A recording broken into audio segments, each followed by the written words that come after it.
everyone, and welcome back to this week's episode of The Sunday Seat. It is a very, very rainy day in London today, so if you can hear any patters of rain, I'm sorry, I can't help it. But I'm back with another sit down with you guys where we talk about anything that is concerning you on your mind that you want to discuss with me and with everyone else in the comments. This is your time to take a Sunday seat. So since I've started this Sunday seat, this is only our second seating, I've been asking you all to write into me via DMs on my Instagram, which is Persian Bunny.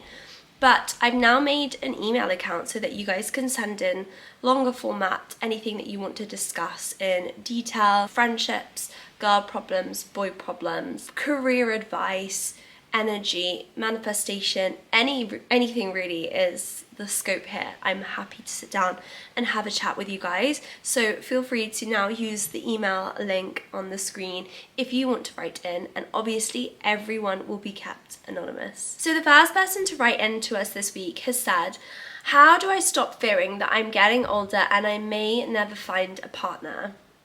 I feel like there is definitely this sort of weight once you reach certain ages that you must have achieved certain milestones in your life in order to be perceived as successful or thriving in modern day society. So I think that you really need to get over this timeline fallacy. Forget the fact that in your parents' day or in your cousin's day or whoever's timeline, or even currently someone is meeting their partner sooner than you, that you must be doing something wrong. Actually, a lot of our research now is showing that men and women are getting married at older ages, so there's now even less birth rates under the age of 30 for women. All of these things show that you are not alone in this, and that this timeline that you have in your head is either something that you've set on yourself that is to do with society's expectations of you and not what you should be expecting of yourself, but also that you're not alone. So it's comforting, I guess, knowing that you're not the only person in this. So men and women are getting together later, and that just goes to show how much our society has developed. People are focusing on their career and have other priorities right now in their life, which is why they are putting other things first than to settle down in a relationship before they know who they are, like traveling, forming good friendships, going to a new city, exploring, all of these things. And I feel like you should take that pressure away from yourself.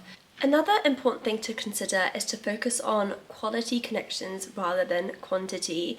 I think nowadays there's a huge sort of scarcity mindset that there isn't someone out there for me and all the good ones are taken, but really all it takes is one good connection with one person. So whether you are talking to loads of people or think you should be talking to loads of people, I would say take that idea out of your head and focus on meeting one right person. Another thing that I think is really important is staying socially connected. The Harvard study of adult development shows that strong social connections, not romantic ones, are what leads to happiness and emotional security later on in life. So make sure you're doing things that make you happy.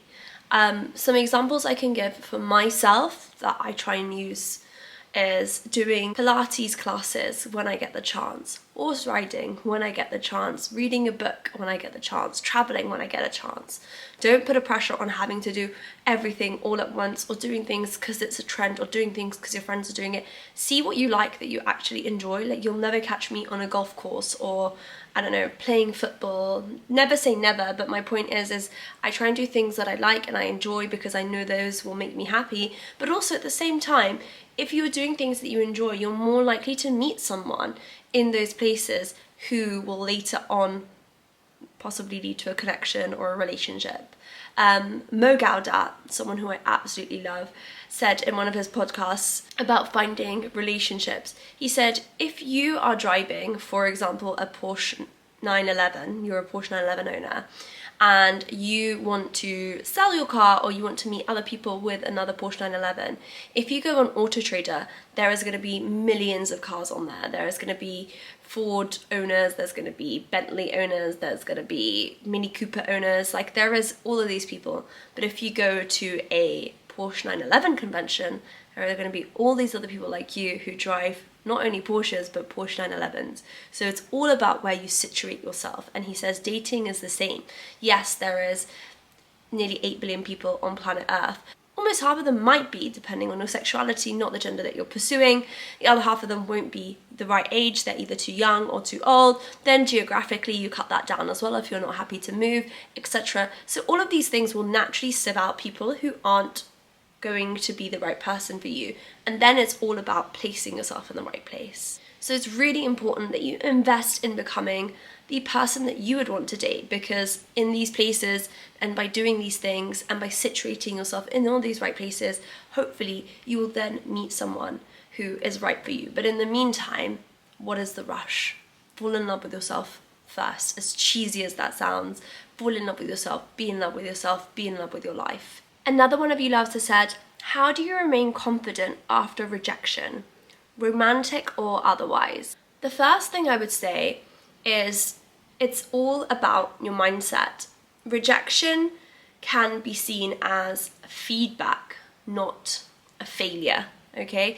So if something that you have put out there, let's say a work project or a coursework that you've done or an exam that you've sat and you haven't passed, comes back to you, you can sit down and you can see that as, oh my God, I failed. This is not what I should have been doing with my life right now. I should have done this better, I should have done that better. Or you could sit down, take it as feedback and reevaluate and reassess and say, okay, this piece of work that I put out wasn't the best of mine.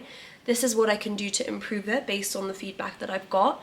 Or this is what I've discussed with other people, mediating with other people, discussing with other people and seeing what their thoughts are to see if they have something to weigh in. Maybe you've gone through a difficult breakup, someone has broken up with you, it was unexpected and out of the blue. Sometimes sitting down with someone, external or internal, someone in your sphere or a therapist, and discussing these things can break it down for you, and you can kind of see where the other person's perspective is, as well as your own, rather than playing a blame game on yourself and weighing down on yourself. It's also worth noting that studies from Stanford and UCLA show that people who view rejection as redirection are more likely to be successful and resilient in the future. So use that mentality of, it's something for me to build up on, it's a stepping stone for me to climb on top of. And try not to make this rejection your whole entire mindset. Okay? Don't globalize this rejection. Cognitive behavioral therapy teaches that people who don't equate one failure to their entire worth, I'm a failure, I'm a failure, I'm a failure, end up being much more resilient and manage to maintain their confidence. Your mind also plays a power here. You can control the narrative that you tell yourself in your brain.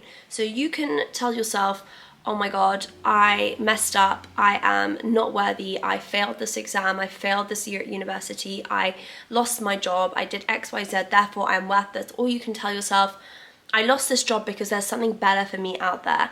I got this feedback so that I can upskill, so that next time when I sit this exam, I will be the best.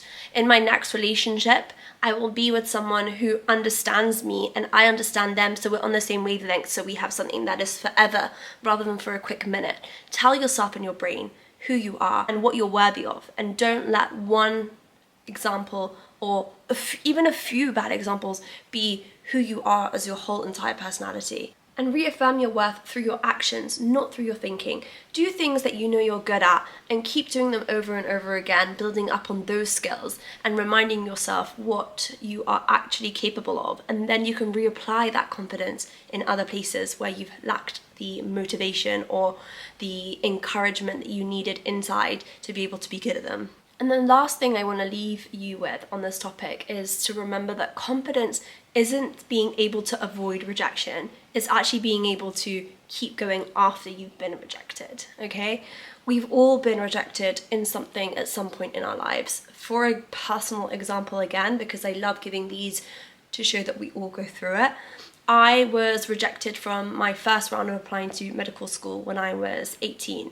I had an offer from a University of Birmingham, A-star AA in A-levels, and I got AAAB, which in a lot of unis would have got me in. So I was shell-shocked. I was like, I've got everything I should ever have got right in my life. I have a perfect CV, I have good grades at school, I've never had a single detention, I deserve this. And then when I got hit with that rejection, it was A, humbling, it B, gave me something to work back up from, and C, I still got to where I went. Because I think when we're younger, we also have a bit of less self-doubt. So sometimes it's nice to tune into that younger self of ours who builds back up and is resilient. Don't let all the different sort of experiences that you've had in life take away your confidence, but rather use them to build it. Be like, hey, I went through this and this and this and this, and I still survived and I still thrived. Or even if you didn't thrive, I'm here to thrive now because I have another opportunity again.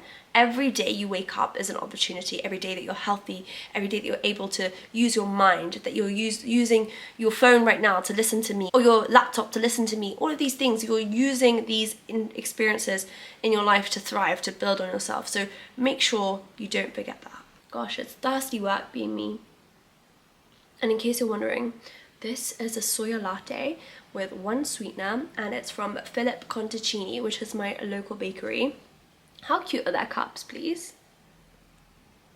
I love their coffee. The next issue is one that I feel like I could talk about for days, but I will give a brief summary in this week's Sunday Seat.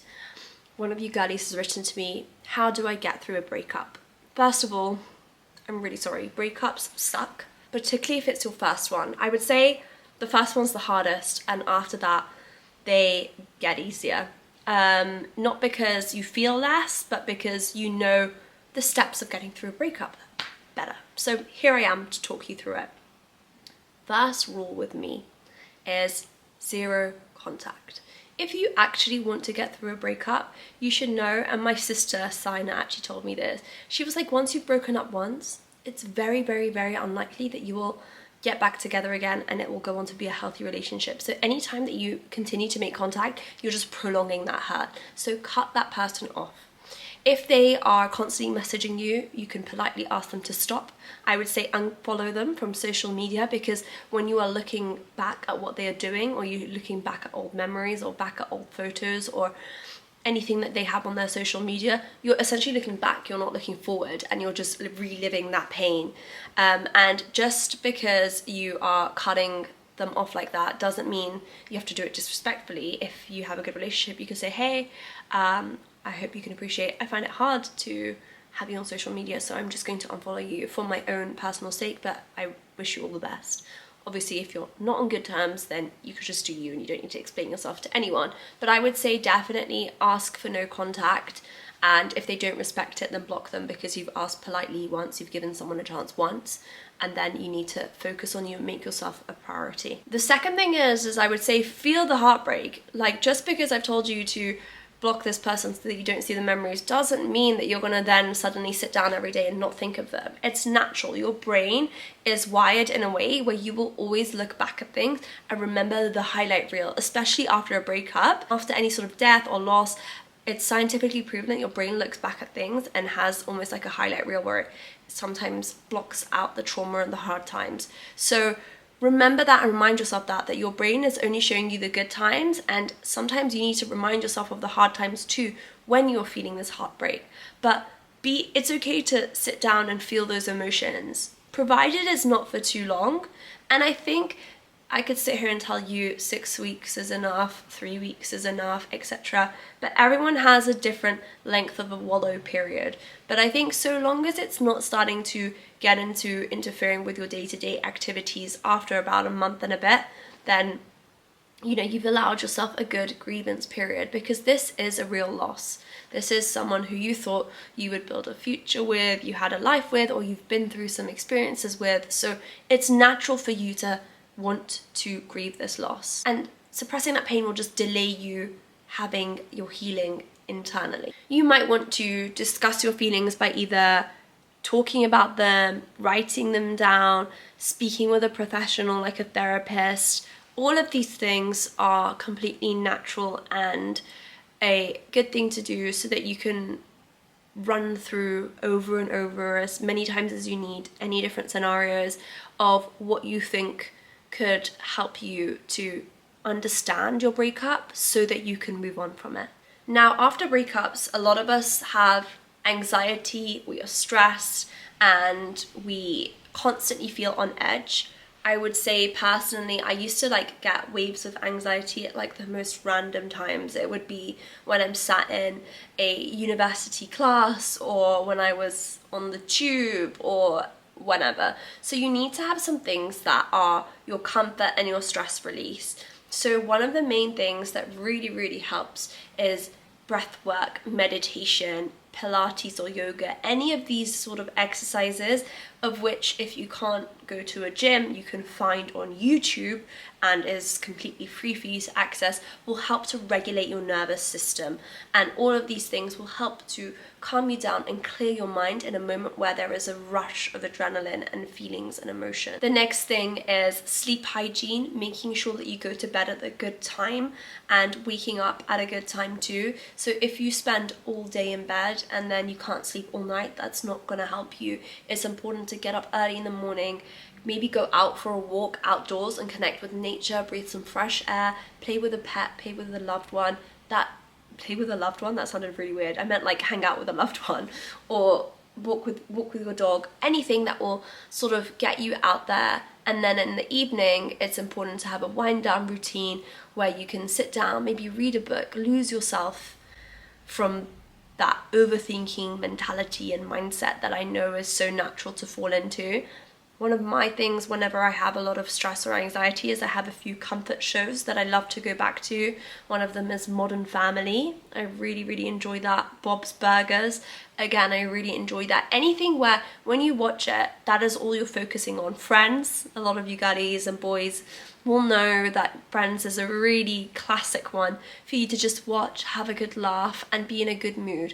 And then this way when you go to bed, you've at least had an hour or so where your brain has been completely distracted from everything and can sometimes stop you from overthinking. And then the last thing is that once you've done all of these things, it's important for you to sit down and reassess all of your future goals. Now that you've been through this breakup, what is it that you want to do for you? Do you now want to travel? Do you now want to focus on your career? Do you want to give yourself an incredible body? My sister Sol, who went through a breakup last year, had previously said before her breakup that she wants to give herself a six-pack, and she had been working on it for a year. But once she went through her breakup, she really decided to make gym her priority and work on her physique, and lo and behold, the girl does have a six-pack. Maybe your goals are to do with something physical, like you always wanted to do a workout class, or you always wanted to join a running club. Maybe your goals are that you wanted to write, you wanted to paint, there was a hobby that you wanted to take up, you wanted to do horse riding, you wanted to, I don't know, play golf. Anything that is in these categories that you want to kind of focus on, go for it. You want to travel the world, you find your travel buddy, and maybe even you want to work on the confidence to travel alone. And that way you'll really get to know yourself, who you are, and what it is you want from life. And all of these things will help so that when you are ready to move on in the future in another relationship, you know that you've healed from this one, you're working on yourself for you, and that you are open to inviting someone else in who can only add to your life from that point. I have plenty more dilemmas here that I really wanted to get into, but I feel like this video is already quite lengthy. I've really enjoyed this week's Sunday Seat. I hope that you guys have too. Let me know what you guys want me to discuss next week, if there's a dilemma that you want to share. This is the email address that you can now send it to. I love you all so much, and I can't wait to take a seat with you again next Sunday.